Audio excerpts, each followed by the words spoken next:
They say the devil hides behind ugly faces. I'm here to tell you, that's a lie. The devil I know had piercing blue eyes, a smile that could light up Manhattan. And he used to call me Mom. If you have a minute, let me tell you the story of his final collection. The wind from the Atlantic carried the scent of salt, a smell I'd always considered too common for the filtered air of my Manhattan penthouse. The Hamptons villa, with its white walls and oak floors, wasn't a home. It was an asset, an investment, and now, an inconvenient memory to be liquidated. I was here for one purpose: to prepare it for sale. Simple, clean, just like every decision I'd made in my 40 years running Vogue. I was walking through the main hall, a to-do list running through my mind like an endless runway show. Check the plumbing, call the appraiser, dispose of what was left of my daughter's things. When I heard it, a faint sound, almost imperceptible, like the buzz of a fly trapped behind a curtain. A stray cat? Or just the creaks of an old house groaning about its loneliness? I ignored it, annoyance rising in my chest. I didn't have time for distractions. But then it came again. Clearer this time, cutting through the silence of the empty house.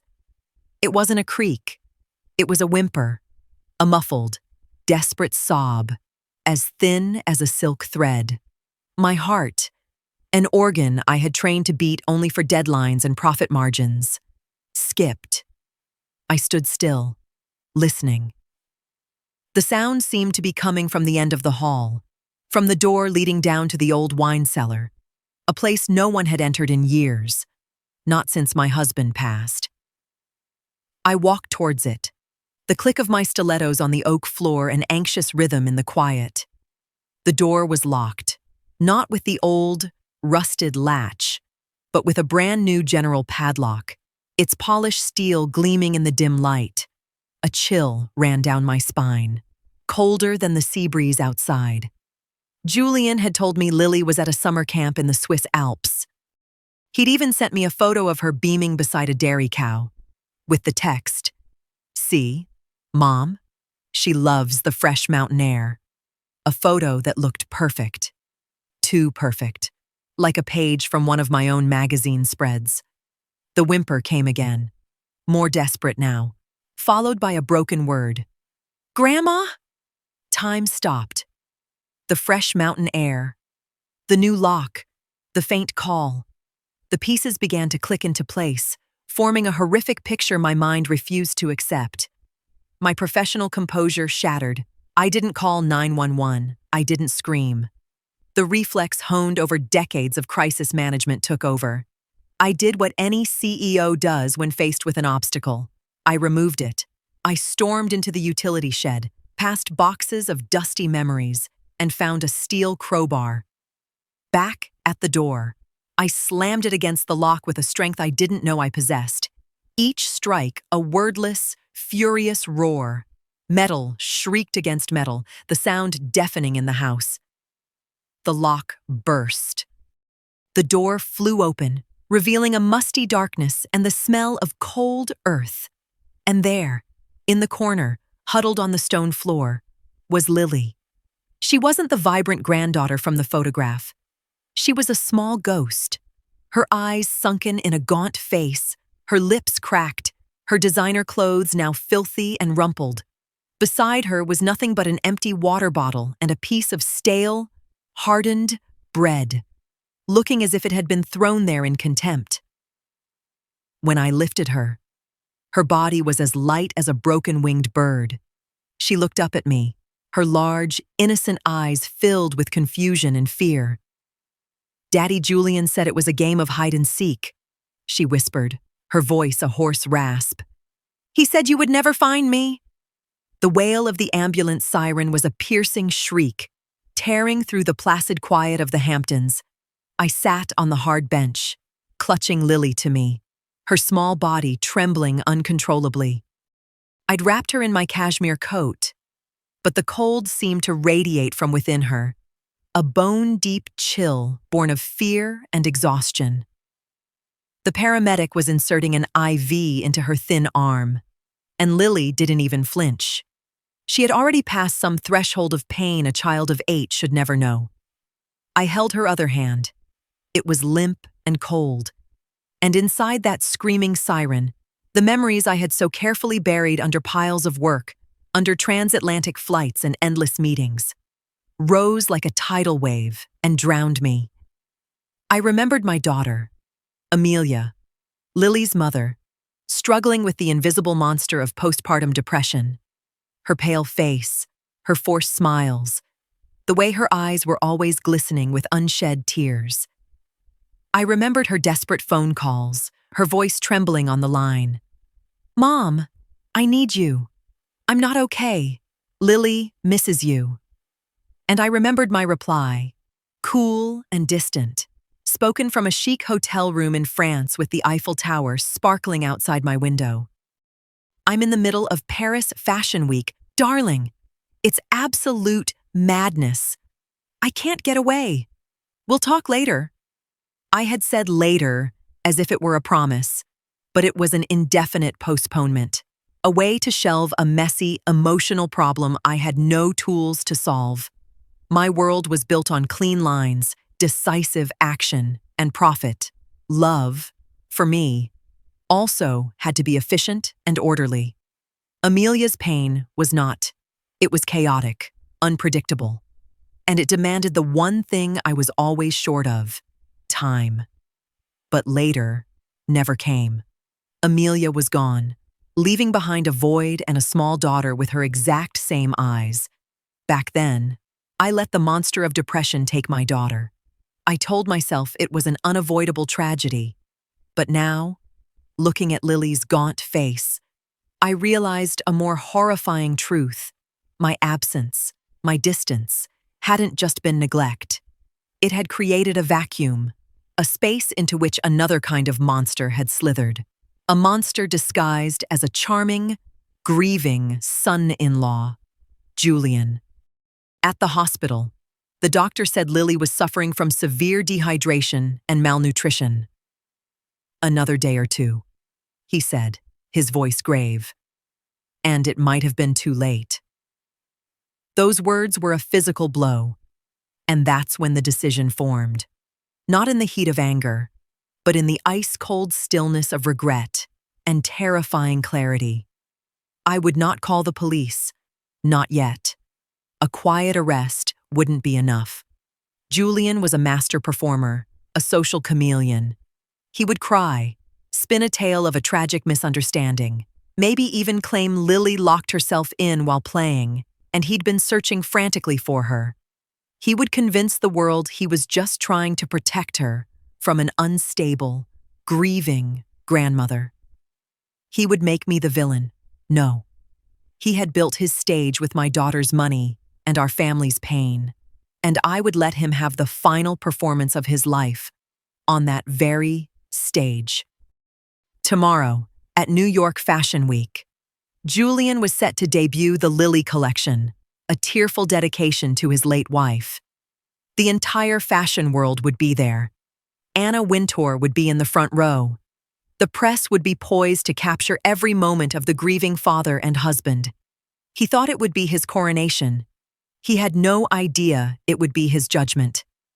I looked down at Lily, who had drifted off to sleep, her face peaceful at last. A silent vow formed in my mind. For Amelia, for Lily. The game of hide-and-seek was over. Now, it was time for the hunt. Arriving back in Manhattan at midnight, the city was still ablaze, a beast that never slept. But to me, the familiar neon glow and towering skyscrapers now looked alien, like the backdrop of a play I no longer wished to be a part of.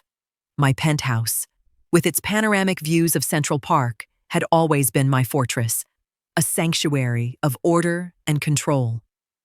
Tonight, it felt like a gilded cage. I wasted no time. Sleep was a luxury I couldn't afford. Adrenaline and strong, black coffee were my fuel. My mind, trained to juggle hundreds of variables for complex campaigns and elaborate photo shoots, was now focused on a single objective with chilling clarity. I was no longer a grieving grandmother. I was Eleanor Vance, CEO, and I was staging a hostile takeover of my own life. The first order of business was evidence. I sat down at the sleek iMac in my home office, the walls lined with the iconic magazine covers I had created. They seemed to mock me, symbols of an empty success. I remembered an impulsive decision from a few years ago. After a minor theft by a housekeeper, I'd had a discreet, high-end security camera system installed in the Hamptons villa. They were tiny, disguised as smoke detectors and sprinkler heads. I told no one, not even Amelia. It was my nature. Always have a contingency. Never fully trust.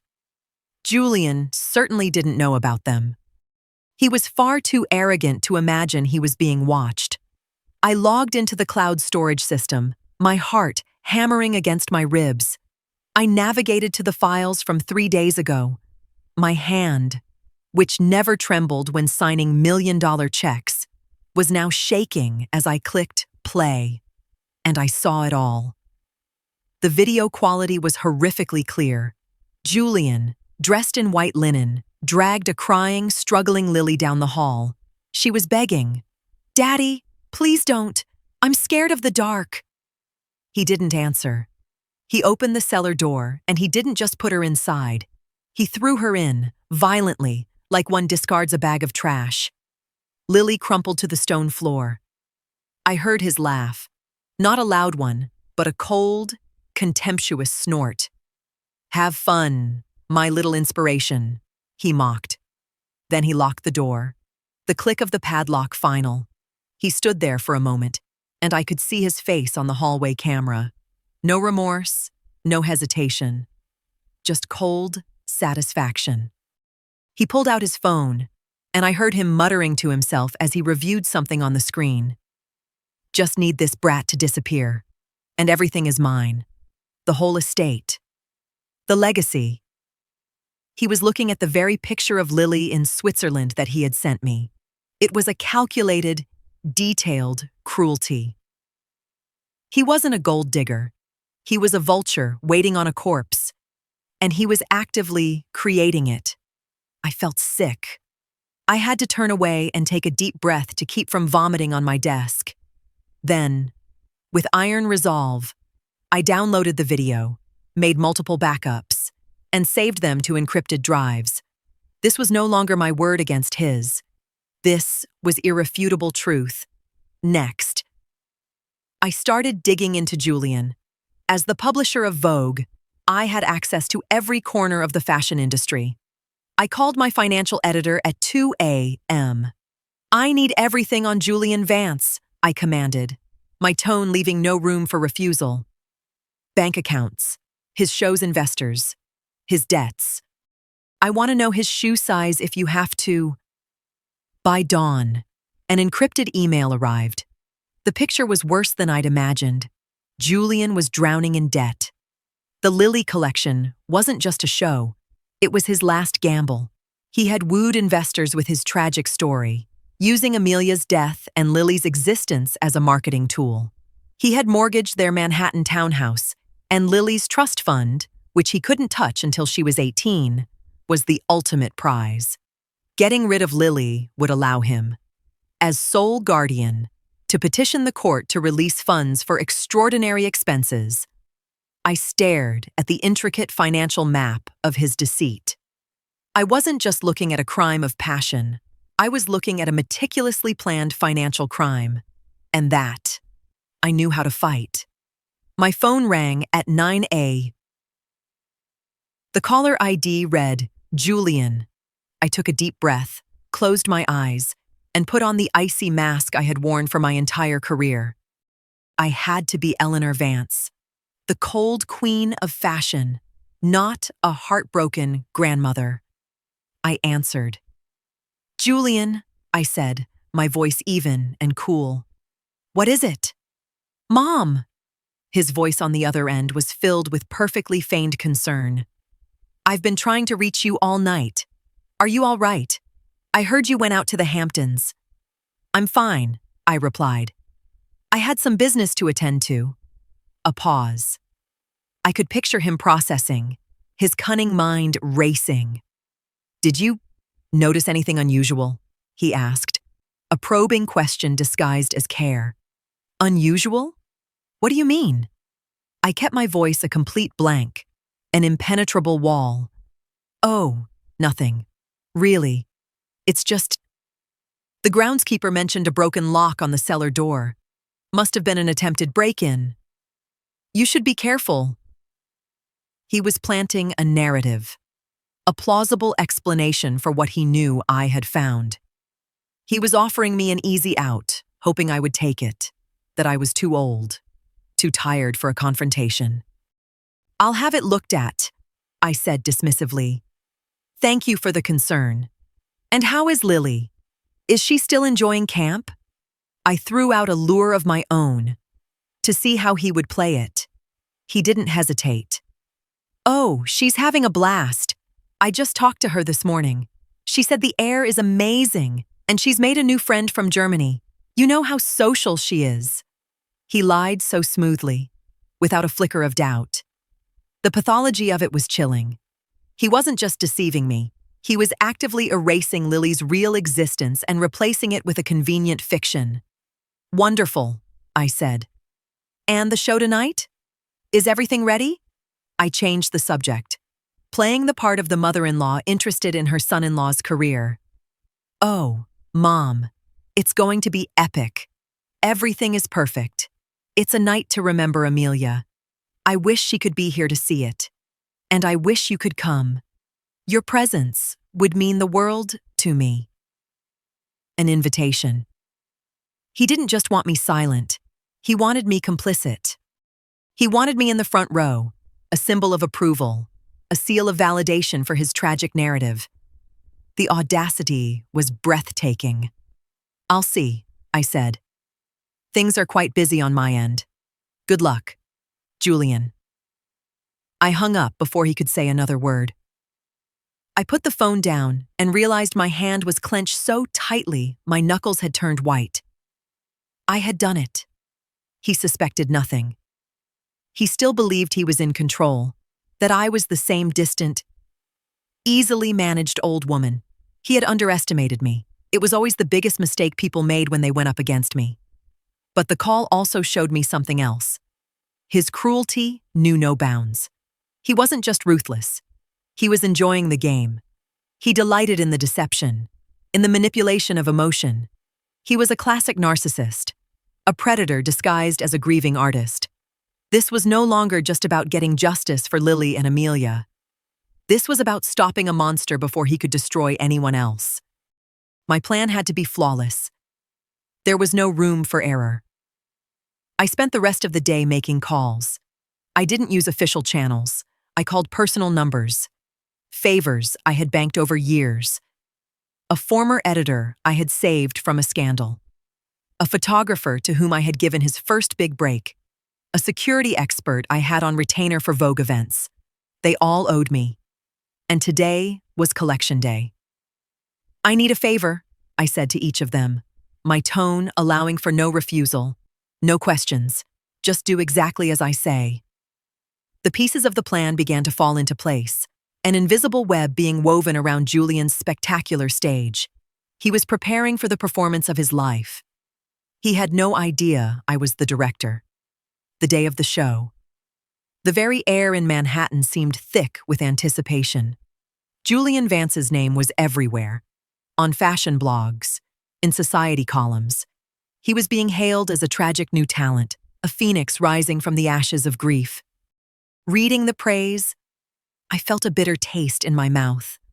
My world, the one I helped build, was one that worshipped surfaces. And Julian was a master of the surface, but so was I. I knew how to manipulate surfaces to reveal the ugly truth beneath. My first and most critical task was to get my bullet into position. I couldn't just email the video to the event's tech crew It was too risky. Julian might have his people there. The message could be intercepted. I needed someone I could trust implicitly. I thought of Marcus, the head of AV for the theater Vogue often used for its events. He was a tech genius. And more importantly, he owed me big time after I got his daughter her dream internship. I met him at a discreet coffee shop in the village, far from the glitz of the fashion district. I handed him a flash drive. "Marcus," I said, looking him directly in the eye. "At Julian Vance's show tonight, the moment he finishes his final speech, I want the video on this drive played on every screen. Not a second before, not a second after. And no one can know where it came from." He took the drive, feeling its weight, which was more than just physical. He didn't ask what was on it. He just nodded. "Consider it done. Eleanor." The favor was repaid. Next, the police. I couldn't just call 911. That would create chaos and give Julian a chance to escape or spin the story. I needed a surgical strike. I remembered Detective O'Malley, a tough, no-nonsense cop I'd met at a police charity gala. I had made a significant donation to their fund. I called his personal number. "Detective," I said. "This is Eleanor Vance. I have information regarding the kidnapping of a child. The irrefutable proof will be made public at approximately 9:30 tonight at the Julian Vance event at Chelsea Piers. I need you and your team there, discreetly, and ready to act immediately." There was a pause on the other end of the line. "Mrs. Vance," O'Malley said, his voice skeptical. "That's a very serious accusation. Why not report this through normal channels?" "Because the perpetrator is cunning and influential," I replied, my voice like ice. "And because I want to ensure he has absolutely no way out. Trust me, detective. You will not be disappointed." I could hear him sigh. "All right, Mrs. Vance, we'll be there, but you'd better not be wasting my time." The forces were in position. Before descending completely into the darkness of my plan, I went to the hospital. Lily was brighter. She was sitting up in bed, scribbling in a coloring book the nurse had given her. When she saw me, her eyes lit up. "Grandma," she said, a small smile touching her lips. I sat down beside her, taking her small hand in mine. "How are you feeling?" "My angel." "I'm hungry," she said simply. It was the best sentence I had ever heard. I had the nurse bring in some soup and bread. Watching her eat with a healthy appetite was both heartbreaking and heartwarming. She was a fighter, just like her mother. "Grandma," Lily asked after she'd finished, "where's Daddy Julian? Is he coming to see me?" I took a deep breath. "Daddy Julian is very busy, sweetheart," I said, choosing my words carefully. "But everything is going to be okay. I promise. I'm going to be with you from now on." She nodded, her trust absolute. That trust was the final piece of fuel I needed. I left the hospital as the sun began to set, painting the New York skyline in shades of blood orange. Tonight wasn't just about revenge. It was about reclaiming the future for this child. I was walking into the lion's den, not as prey, but as the hunter. And I was not coming back empty-handed. The final hours before the show passed in a tense quiet. I didn't eat. I couldn't sit still. I paced my penthouse like a caged panther, coiled energy in every step. From my window, I could see the city lights. Each one a story, a life. And tonight, I was going to rewrite the ending of Julian's. I chose my outfit with the care of a general preparing for battle. Not Chanel, not Dior. I chose a simple black sheath dress, no jewelry, nothing to draw attention. I wanted to be invisible. Tonight, the spotlight wasn't on me. It was on the truth. As my car pulled up to Chelsea Piers, I could feel the thrum of the event from a block away. Limousines lined the street, The pop, pop, pop of paparazzi flashbulbs like artificial stars. Women in spectacular gowns and men in designer suits walked the red carpet, the air thick with expensive perfume and self-importance. This was my world, a world I had dominated for decades. I used to love the power of it, the recognition, the deference. But tonight, looking at it from the outside, all I saw was emptiness. A glamorous play put on by people starring in the movies of their own lives. And Julian was the most gifted actor of them all. I didn't go in the front. I used a staff entrance at the back, a small perk of my years of influence. No one stopped me. The face of Eleanor Vance was still a passkey. Backstage was organized chaos. Models with impassive faces, frantic hairstylists, dressers rushing back and forth. And in the center of this storm was Julian. He was standing there, speaking to a journalist from the New York Times. His face, a perfect mask of profound, artistic grief. He looked flawless. His hair was coiffed, his suit fit without a single crease, the picture of success and tragedy. I stood in the shadows, watching him. He didn't see me. To him, I was already irrelevant, a minor character in his great story. He had no idea the minor character was holding the script. I found a dark corner where I could see both the stage and the exits. I checked my phone. A text from Marcus. In position. Awaiting your signal. Another from an unknown number I knew was O'Malley's. We are here. Everything was ready. All that was left was the waiting. The waiting was the hardest part. In the quiet, doubts began to creep in. Would the plan work?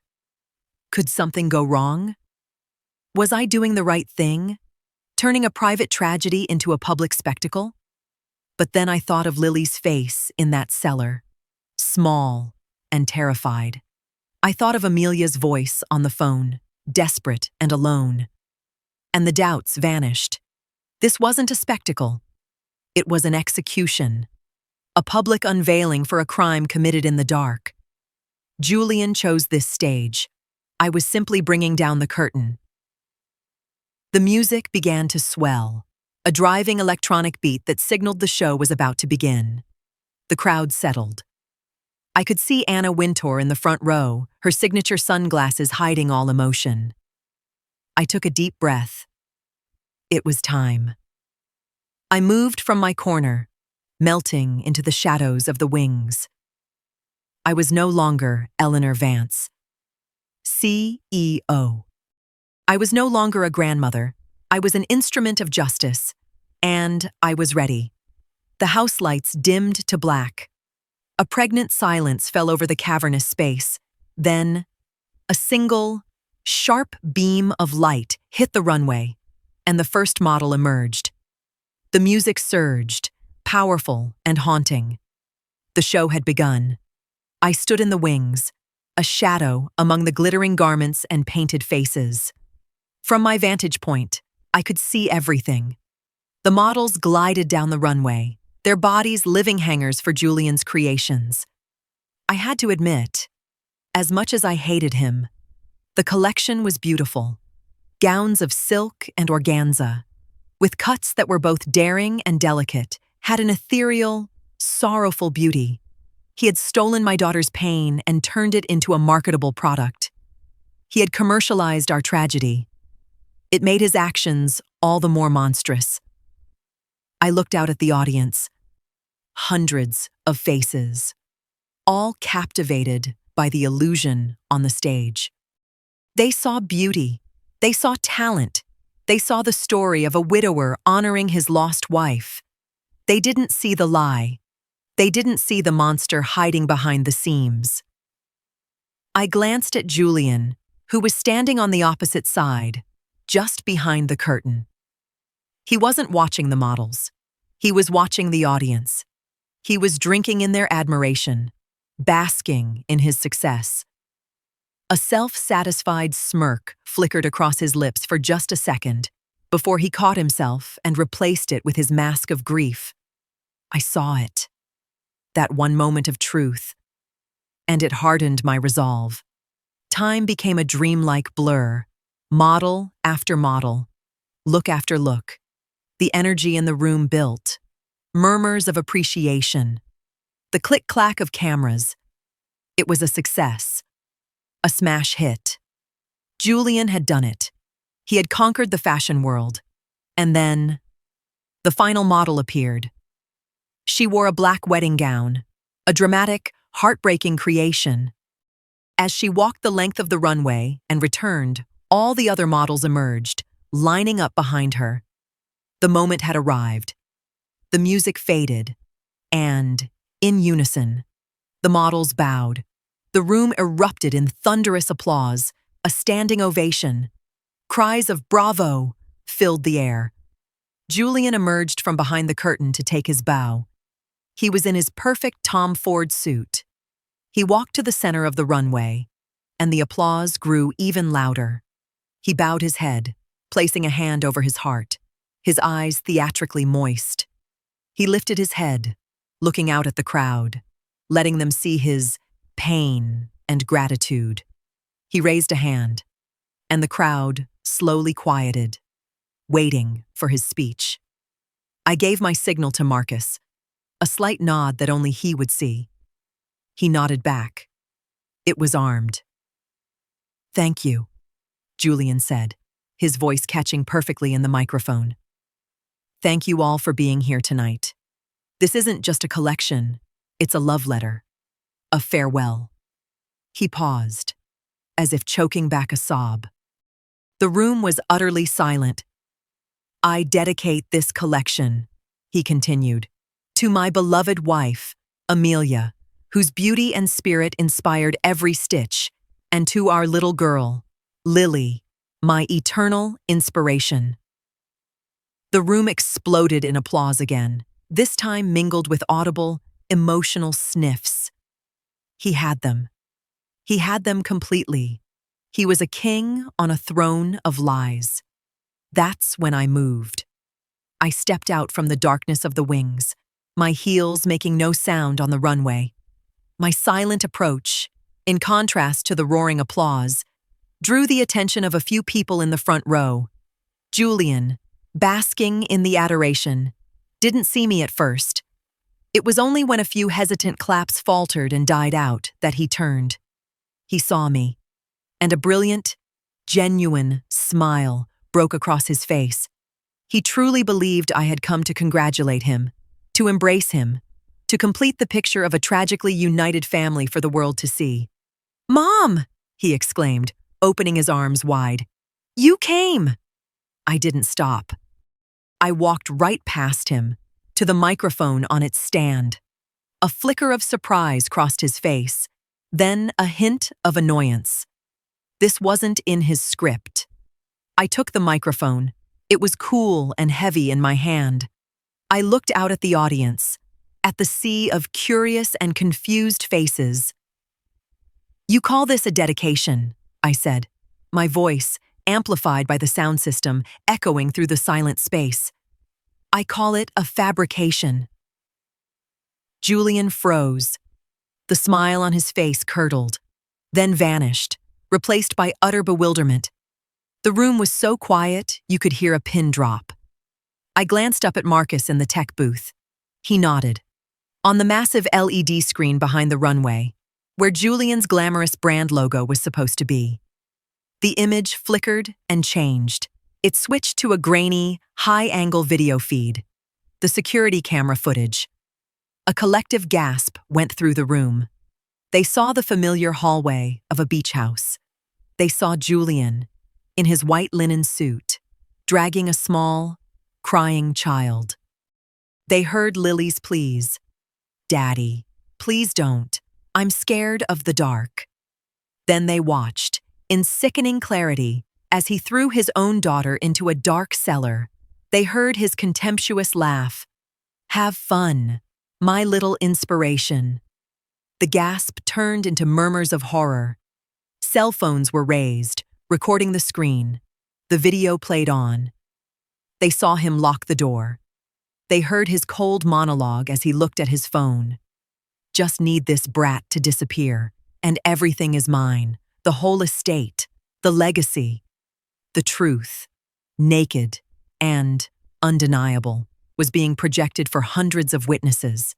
I saw Anna Wintour slowly, deliberately, take off her sunglasses, a rare act of undisguised disgust. The journalists, shocked at first, were now scribbling and snapping pictures furiously.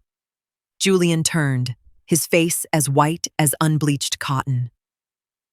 He looked at the screen, then at me, with wild panic and pure hatred in his eyes. "You! What did you do?" he hissed, his performance forgotten. "I showed them your real collection," I replied, my voice cold. "A collection of cruelty and greed." He lunged for me, a cornered animal, maybe to grab the mic, maybe to attack me, but he was too late.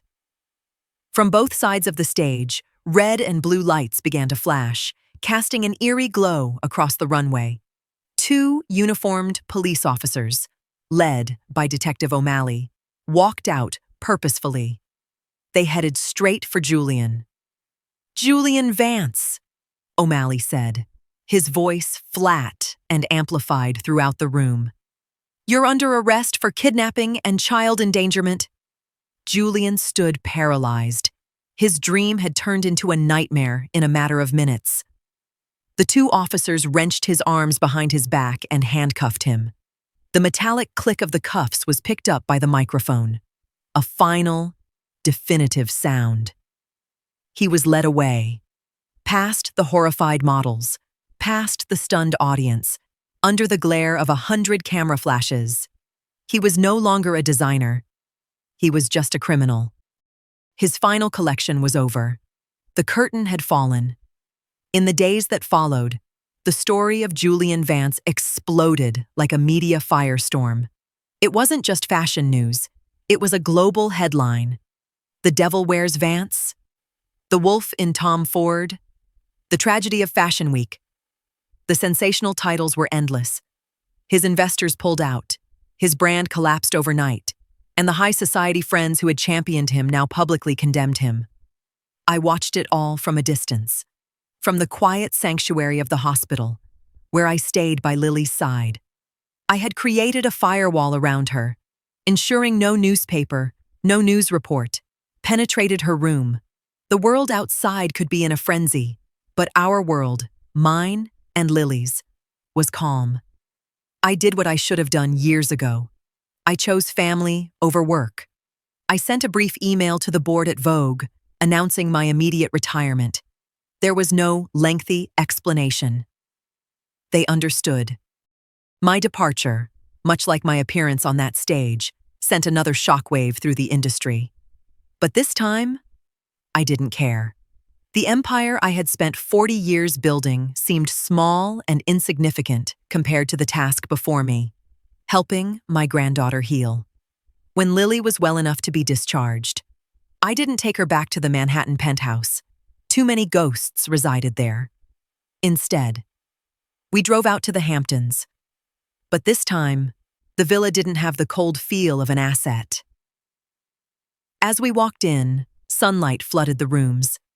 I'd had it redecorated, replacing the stark, modern furniture with soft couches, warm rugs, and an abundance of color. The wine cellar, which had been Lily's prison, was sealed. I decided it would never be opened again. The first few days were difficult. Lily was quiet, startled by loud noises, and she refused to sleep alone. I had a small bed moved into my room, and every night, I sat by her side until she fell asleep, my hand holding hers. We began to rebuild our relationship from the smallest of things. We took long walks on the beach, collecting seashells. We baked cookies. Even though my kitchen was always a mess of flour, we read stories before bed. I told her about her mother, not about the sadness, but about her laughter, her love of art, the beautiful paintings she used to create of the sea. Slowly, I saw a change. Lily's smiles started to come more frequently. She began talking about her dreams, about things she wanted to do. She wanted to learn to paint. Immediately, I converted one of the sunrooms into an art studio, complete with easels, canvases, and every color imaginable. Watching her mix paints, her face smudged but her eyes shining with joy, I felt a pure happiness that no magazine cover had ever given me. Meanwhile, the legal proceedings against Julian moved forward. With the video as irrefutable evidence and Lily's testimony, he stood no chance. He was convicted and received the maximum sentence. I did not attend the trial. I didn't need to see his final downfall. Justice had been served. For me, victory wasn't seeing him punished, it was seeing Lily smile again. One afternoon, as we were sitting in the garden, Lily asked suddenly, "Grandma, why did Daddy Julian do that?" I had been preparing for this question. I drew her into my arms. "Sometimes, Lily," I said softly, "people get lost. Their hearts get clouded by the wrong things, like money or power, and they forget what's most important. It wasn't your fault. Never, ever your fault." She rested her head on my shoulder. "I love you, Grandma," she whispered. "I love you too," I replied. And for the first time in years, I cried. Not tears of regret or sorrow, but tears of relief and love. A new beginning was starting, not on a fashion runway, but right here, in this garden. 6 months have passed. The Hamptons summer has given way to the crisp air of autumn.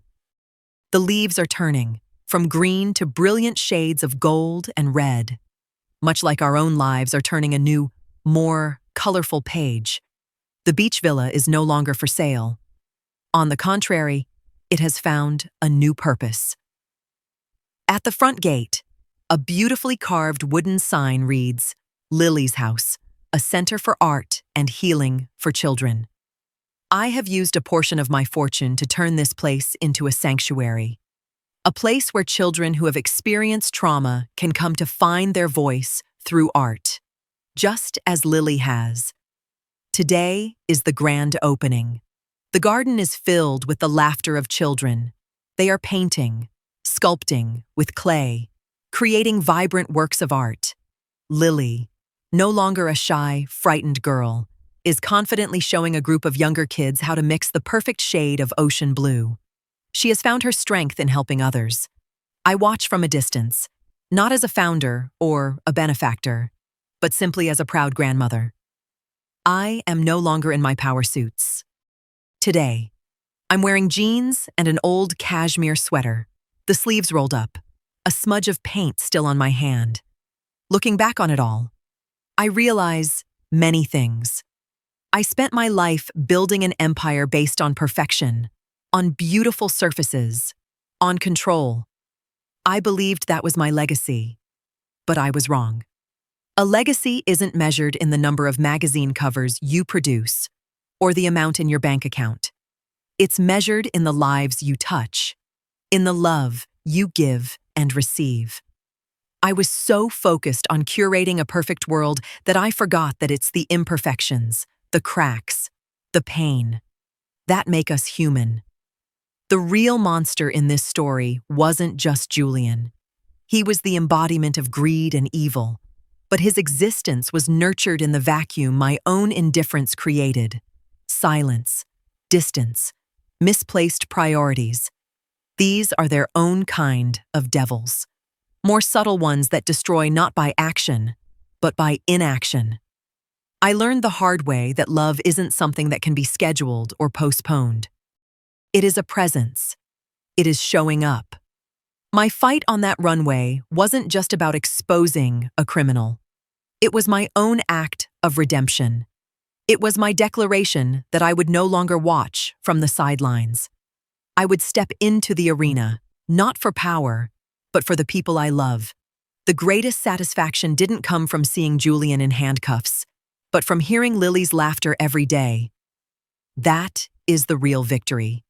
And I believe there is an Eleanor and a Julian inside all of us. There's the part that strives for success, power, recognition. And there's the dark, selfish part, willing to sacrifice others for its own gain. Life is a constant struggle to nurture the better part of ourselves, to listen to the voice of love instead of the roar of ambition. Sometimes, it takes a shock, a tragedy, to make us realize we've lost our way. For me, it was a faint whimper from a dark cellar. My hope is that you won't need such a harsh wake-up call. Life is too short to waste on things that don't truly matter. Look at the people around you, the ones who love you. Be present. Listen. Don't wait until it's too late to say the words or offer the helping hand. Because your true legacy is not what you leave behind when you're gone, but what you plant in the hearts of others while you're here. Thank you for listening to my story. It's been a long and emotional journey, and sharing it with you means a great deal. If this story has touched you in any way, please leave a comment below. Every story shared, every word of encouragement, helps us all feel a little less alone on this path. And if you'd like to hear more stories like this one, please support our channel. Thank you again.